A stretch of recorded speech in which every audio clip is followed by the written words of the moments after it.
जिस इंसान ने आज तक कोई भी गलती नहीं की है, उस इंसान ने आज तक कुछ भी नया करने का ट्राई ही नहीं किया है। ऐसा ही कुछ मानते थे दुनिया के सबसे महान साइंटिस्ट एल्बर्ट आइंस्टाइन। 14 मार्च 1879 जर्मनी के उल्म शहर में एक यहूदी परिवार में पैदा हुए थे सर एल्बर्ट आइंस्टाइन। उनके पैदा होने के बाद डॉक्टर्स ने नोटिस किया कि उनका सर नॉर्मल बच्चों के मुकाबले काफी बड़ा था और वो एक एबनॉर्मल बच्चे के रूप में जन्मे थे। इसके बावजूद भी उनका दिमाग इतना तेज था कि आज तक कोई भी उनका मुकाबला नहीं कर पाया। आज 60 साल हो गए आइंस्टाइन हमें छोड़ के चले गए हैं, लेकिन आज भी साइंस उनकी थीसिस के बिना कमजोर है। तो यही वजह है कि हर कोई उनके दिमाग के बारे में जानना चाहता है कि आखिर उनके ब्रेन में ऐसा क्या था जो कि उन्हें इस मुकाम तक लेकर आया कि आज उन्हें दुनिया भर में ग्रेटेस्ट साइंटिस्ट के नाम से जाना जाता है। क्या उनके ब्रेन में कोई सुपरनैचुरल पार्ट्स थी? तो आज हम इस वीडियो में इसी विषय के ऊपर चर्चा करेंगे।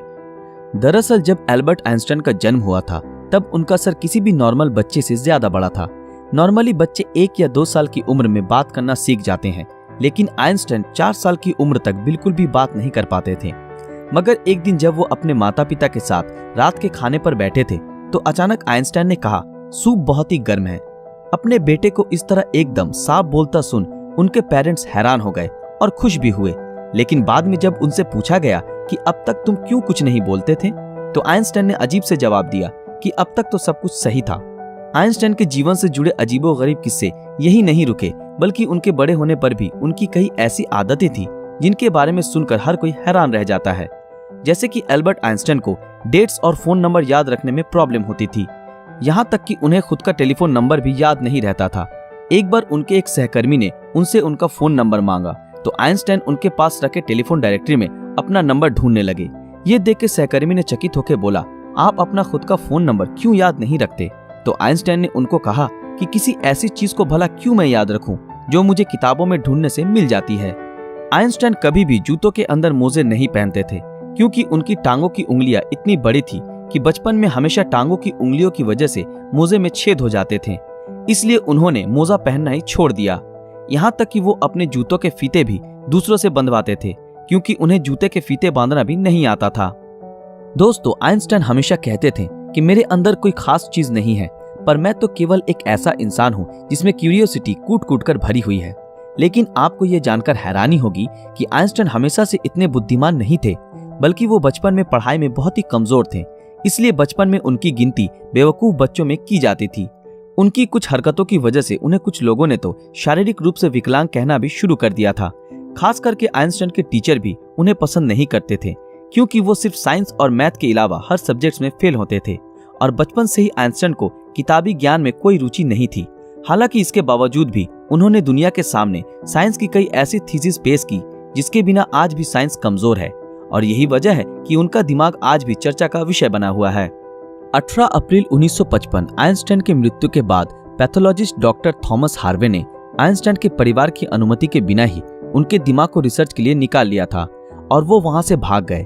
इस हरकत के लिए डॉक्टर हार्वे को नौकरी से निकाल दिया गया, लेकिन उन्होंने कहा कि ऐसा उन्होंने सिर्फ रिसर्च के लिए ही किया है और वो वादा करते हैं कि वो आइंस्टाइन के दिमाग पर रिसर्च जरूर करेंगे ताकि आने वाले समय में इससे साइंस और साइंटिस्ट दोनों को ही कुछ फायदा हो सके।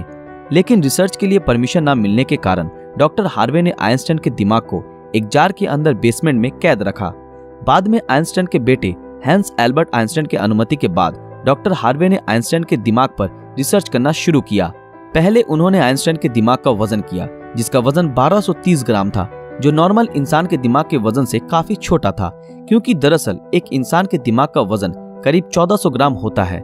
इसके बाद डॉक्टर हार्वे ने आइंस्टाइन के ब्रेन को 240 भागों से टुकड़े किए और उन टुकड़ों को दुनिया भर के मशहूर रिसर्चर्स के पास भेज दिया ताकि वो अच्छे से देख सके कि आखिर आइंस्टाइन के दिमाग में ऐसा क्या था जो बाकी आम इंसानों में नहीं था। और उसके बाद डॉक्टर हार्वे ने आइंस्टाइन के ब्रेन टिश्यूज के 1000 माइक्रोस्कोपिक स्लाइड्स बनाए, जिससे आइंस्टाइन के दिमाग की अच्छी तरह से जांच हो सके। रिसर्च के दौरान ये पाया गया कि आइंस्टाइन के ब्रेन में आम इंसानों से ज्यादा सेल्स थी। आइंस्टाइन के दिमाग का सेरिब्रल कॉर्टेक्स नाम का हिस्सा एक आम इंसान के दिमाग के मुकाबले काफी अलग था।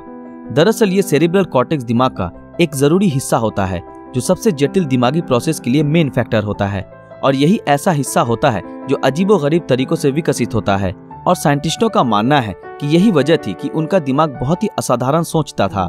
जब साइंटिस्टों ने आइंस्टाइन के ब्रेन को फर्दर एग्जामिन करना शुरू किया तो वो बिल्कुल हैरान रह गए कि उनके ब्रेन में रिंकल पैरिएटल ओपेरिकुलम मिसिंग है, जिसके कारण उनके ब्रेन की पैरिएटल लोब का साइज नॉर्मल ब्रेन से 20% ज्यादा बड़ा था। साइंटिस्टों का कहना है कि यही वजह है कि आइंस्टाइन की मैथमेटिकल स्किल और चीजों को इमेजिन करने की पावर नॉर्मल ब्रेन से ज्यादा थी और उनके दिमाग में न्यूरॉन्स की डेंसिटी 17% ज्यादा थी, जिस वजह से आइंस्टाइन को ज्यादा ब्रेन पार्ट मिलती थी। साइंटिस्ट के मुताबिक इसी वजह से आइंस्टाइन का कंसंट्रेशन और दूरदर्शिता औरों से कई ज्यादा था।